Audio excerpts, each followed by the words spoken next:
अस्सलाम वालेकुम। आज लाया हूँ highest common factor HCF algebraic terms का। तो अलजेब्रिक टर्म्स में हम HCF कैसे निकालते हैं। अब देखिए यहाँ पर दो टर्म्स हैं, 12x² y³, इसी तरह 18x³ y²।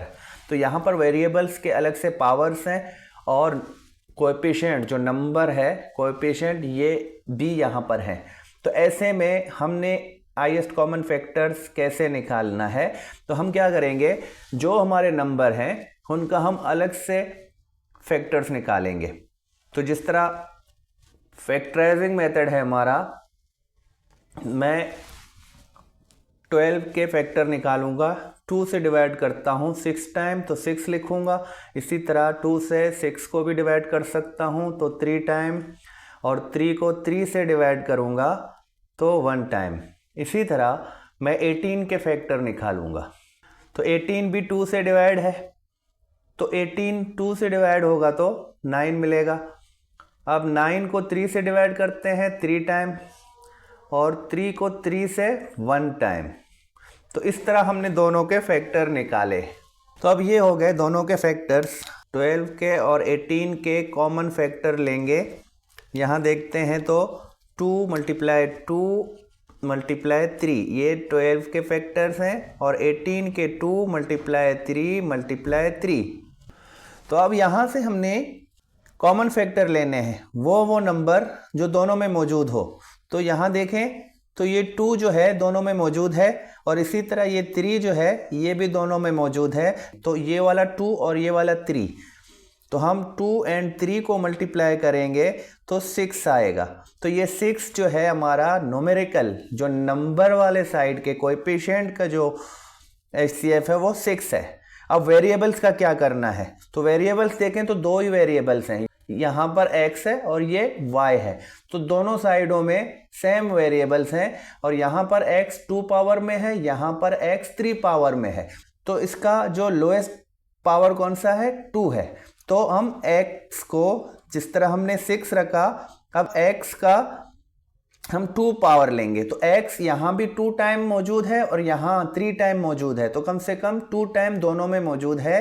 तो 2 टाइम हम x को लेंगे। इसी तरह y 3 टाइम मौजूद है, y यहाँ पर 2 टाइम मौजूद है, तो y कम से कम 2 टाइम दोनों में मौजूद है। तो हम ये वेरिएबल इस तरह लेंगे और जो हमारा न्यूमेरिकल HCF निकला है उसके साथ रखेंगे। तो ये हमारा जो अलजेब्रिक टर्म्स का HCF है वो हम इस तरह निकालते हैं। तो अब आते हैं दूसरे नंबर की तरफ, 20a² b³ c। तो 20 के अगर मैं फैक्टर निकालूं तो 2 से डिवाइड करते हैं 10 टाइम, इसी तरह 2 से 5 टाइम, और 5 को 5 से डिवाइड करेंगे तो 1 टाइम। और 30 के फैक्टर निकालें तो यहाँ भी 2 से डिवाइड करेंगे 15 टाइम, और 15 2 से नहीं होता तो इसको 3 से डिवाइड करेंगे 5 टाइम, और इसी तरह 5 को 5 से डिवाइड करेंगे 1 टाइम। तो अब इन दोनों के 20 और 30 दोनों के फैक्टर्स में लिखूं तो 2 × 2 × 5, और यहाँ पर 2 × 3 एंड × 5। तो जो कॉमन दोनों में मौजूद होगा हम सिर्फ उसको लेंगे। तो यहाँ पर ये वाला और यहाँ पर ये वाला, तो ये दोनों यहाँ से 2 और 5, तो इन दोनों को अगर मैं मल्टीप्लाई करूं तो 10। तो हमारा जो न्यूमेरिकल साइड है उसका HCF 10 निकल आया। तो 10 HCF निकला है। अब हम 10 को HCF में लेंगे और वेरिएबल्स में जो कम से कम वाला पावर होगा वो लेंगे। अब यहाँ पर a 2 पावर में है, यहाँ पर a 3 पावर में है, तो कम से कम a 2 पावर में मौजूद है। तो इसी तरह हम b को देखेंगे, यहाँ पर b 3 पावर में और यहाँ पर b 2 पावर में, तो कम से कम b 2 पावर में दोनों में मौजूद है।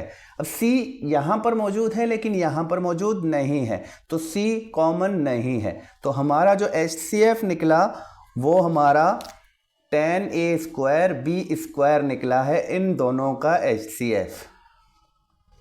ऐसे सवाल, ऐसे मिसाल जहाँ पर हमें कोई कॉमन फैक्टर नहीं मिलता तो वहाँ पर हमारा कॉमन फैक्टर 1 होता है। अब यहाँ देखें वेरिएबल भी, वेरिएबल अगर यहाँ पर a² और b है तो यहाँ पर सिर्फ c है, तो कोई अगर वेरिएबल बी कॉमन होता तो हम 1 को नहीं लिखते, हम सिर्फ वेरिएबल को कॉमन लिखते। लेकिन यहाँ पर इन दोनों में ना कोई नंबर्स में कॉमन आ रहा है ना कोई वेरिएबल्स में कॉमन आ रहा है। तो ऐसे में इसका HCF जिस दो टर्म्स के दरमियान कोई कॉमन फैक्टर नहीं होता तो उसका जो HCF होता है वो 1 होता है। तो 1 ये जहन में रखना है कि 1 सब का फैक्टर होता है।